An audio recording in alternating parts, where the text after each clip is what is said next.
राजा ने कहा, हे ऋषिराज, आपने रक्तबीज के वध से संबंध रखने वाला वृतांत मुझे सुनाया। अब मैं रक्तबीज के मरने के पश्चात क्रोध में भरे हुए शुंभ व निशुंभ ने जो कर्म किया वह सुनना चाहता हूँ। महर्षि मेधा ने कहा, रक्तबीज के मारे जाने पर शुंभ और निशुंभ को बड़ा क्रोध आया और अपनी बहुत बड़ी सेना का इस प्रकार सर्वनाश होते देखकर निशुंभ देवी पर आक्रमण करने के लिए दौड़ा। उसके साथ बहुत से बड़े बड़े असुर देवी को मारने के वास्ते दौड़े और महापराक्रमी शुंभ अपनी सेना सहित चंडिका को मारने के लिए बढ़ा। फिर शुंभ और निशुंभ का देवी से घोर युद्ध होने लगा और वह दोनों असुर इस प्रकार देवी पर बाण फेंकने लगे जैसे मेघों से वर्षा हो रही हो। उन दोनों के चलाए हुए बाणों को देवी ने अपने बाणों से काट डाला और अपने शस्त्रों की वर्षा से उन दोनों दैत्यों को चोट पहुंचाई। निशुंभ ने तीक्ष्ण तलवार और चमकती हुई ढाल लेकर देवी के सिंह पर आक्रमण किया।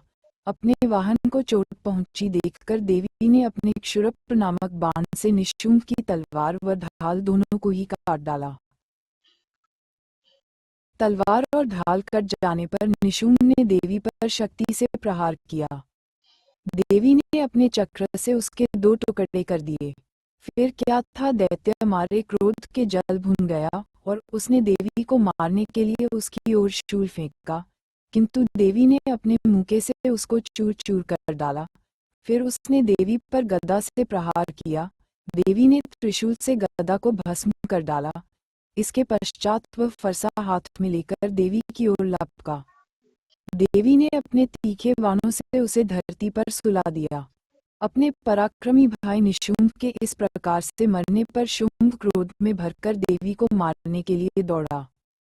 वह रथ में बैठा हुआ उत्तम आयुधों से सुशोभित अपनी 8 बड़ी बड़ी भुजाओं से सारे आकाश को ढके हुए था। शुंभ को आते देखकर देवी ने अपना शंख बजाया और धनुष की टिनकोर का भी अत्यंत दुस्सह शब्द किया।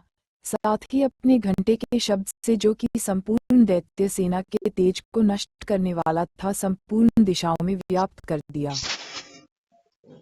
इसके पश्चात देवी के सिंह ने भी अपनी दहाड़ से, जिसे सुन बड़े बड़े बलवानों ला मत चूर चूर हो जाता था, आकाश, पृथ्वी और 10 दिशाओं को पूरित कर दिया। फिर आकाश में उछलकर काली ने अपने दांतों तथा हाथों को पृथ्वी पर पटका। उसके करने से शब्द हुआ, जिससे कि उससे पहले के सारे शब्द शांत हो गए। इसके पश्चात शिवदूती ने असुरों के लिए भय उत्पन्न करने वाला अट्टहास किया, जिसे सुनकर दैत्य थर्रा उठे और शुंभ को बड़ा क्रोध हुआ। फिर अंबिका ने उसे, अरे दुष्ट, खड़ा रह, खड़ा रह, कहा तो आकाश से सभी देवता जय हो बोल उठे। शुंभ ने वहां आकर ज्वालाओं से युक्त एक अत्यंत भयंकर शक्ति छोड़ी, जिसे आते देखकर देवी ने अपनी महोल्का नामक शक्ति से काट डाला। हे राजन, फिर शुंभ के सिंहनाद से तीनों लोक व्याप्त हो गए और उसकी प्रतिध्वनि से घोर शब्द हुआ, जिसने इससे पहले के सब शब्दों को जीत लिया। शुंभ के छोड़े बाणों को देवी ने और देवी के छोड़े बाणों को शुंभ ने अपने बाणों से काट सैकड़ों और हजारों टुकड़ों में परिवर्तित कर दिया। इसके पश्चात जब चंडिका ने क्रोध में भर शुंभ को त्रिशूल से मारा तो वह मूर्छित होकर पृथ्वी पर गिर पड़ा। जब उसकी मूर्छा दूर हुई तो वह धनुष लेकर आया और अपने बाणों से उसने देवी, काली तथा सिंह को घायल कर दिया।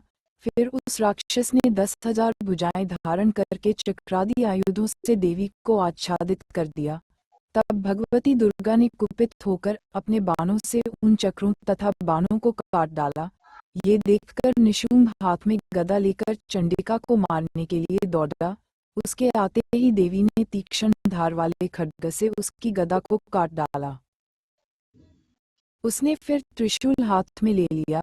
देवताओं को दुखी करने वाले निशुंभ त्रिशूल हाथ में लिए हुए आता देखकर चंडिका ने अपने शूल से उसकी छाती पर प्रहार किया और उसकी छाती को चीर डाला।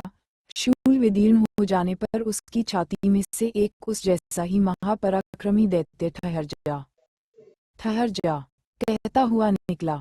उसको देखकर देवी ने बड़े जोर से ठहाका लगाया। अभी वह निकलने भी न पाया था कि उसका सिर अपनी तलवार से काट डाला। सिर के कटने के साथ ही वह पृथ्वी पर गिर पड़ा। तदनंतर सिंह दहाड़ दहाड़ कर असुरों का भक्षण करने लगा और काली शिवदूती भी राक्षसों का रक्त पीने लगी। कौमाई की शक्ति से कितने ही महादैत्य नष्ट हो गए। ब्रह्मा जी के कमंडल के जल से कितने ही असुर समाप्त हो गए। कई दैत्य माहेश्वरी के त्रिशूल से विदीर्ण होकर पृथ्वी पर गिर पड़े और बाराही के प्रहारों से छिन्न भिन्न होकर धराशायी हो गए। वैष्णवी ने भी अपने चक्र से बड़े बड़े महापराक्रमियों का कचमोड़ निकालकर उन्हें यमलोक भेज दिया और से कितने ही महाबली राक्षस टुकड़े दो हो गए। कई दैत्य मारे गए, कई भाग गए, कितने ही काली शिवदूती और सिंह ने भक्षण कर लिए।